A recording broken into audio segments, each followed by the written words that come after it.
Bhagavad Gita, capítulo 17, texto 23.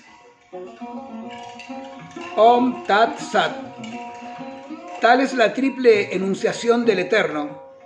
Por esto la ordenaron los antiguos conocedores del Brahma, los Vedas y los sacrificios.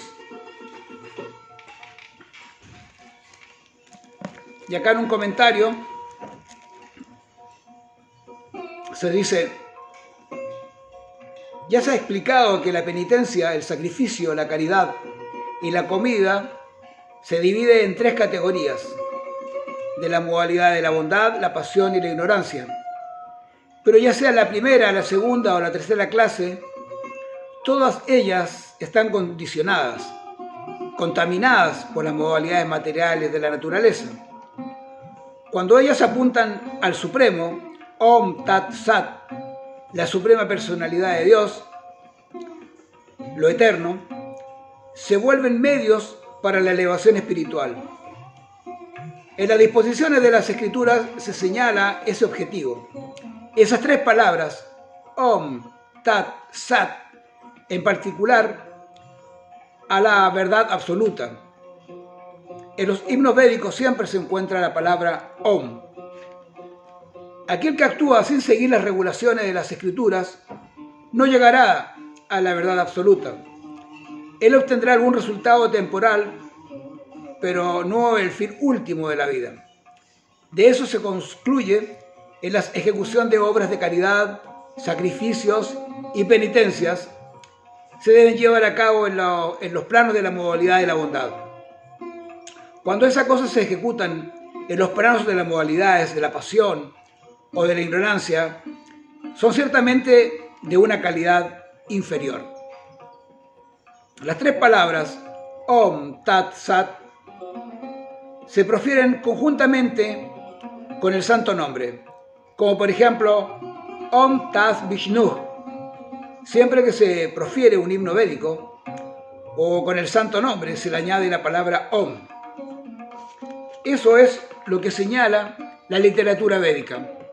Esas tres palabras se toman de los himnos védicos Om Iti Etad Brahmano Nedistam Nama. El Rig Veda señala la primera meta. Luego Tat Tuam Así. Esto el Chandogya Upanishad señala la segunda meta. Y Tat Eva Saumya, el Chandogya Upanishad, señala la tercera meta. Todo ello en conjunto se vuelve Om Tat Sat. Antiguamente, cuando Brahma, la primera entidad viviente, ejecutó sacrificios, se refirió a esas tres palabras a la suprema personalidad de Dios. La sucesión sostiene el mismo principio, de modo que ese himno tiene una gran importancia. Por lo tanto, Bhagavad Gita recomienda que cualquier trabajo que se haga debe hacerse por Om Tat Sat o por Dios. Cuando uno hace penitencias, obras de caridad y sacrificios, esas tres palabras actúan en el plano de la conciencia. El proceso de esta conciencia es una ejecución científica de actividades trascendentales que lo capacita a uno para ir de vuelta al Supremo. No hay ninguna pérdida de energía al actuar de una forma tan trascendental como esta. Ahí tenemos el significado de Om Tat Sat. Entonces es muy importante seguir las enseñanzas de los Vedas. Había uno que criticaba ahí en una página espiritual, en Facebook, decía, o sea que la única palabra espiritual que existe son las palabras sánscritas, que la única manera de que puedes avanzar espiritualmente es hacer ejercicios de yoga y decir mantras. Eso no es necesario, decía. Bueno, yo le digo, está bien, cada uno hace lo que quiere. Los Vedas recomiendan de que tienes que usar mantras para hacer ejercicios de yoga.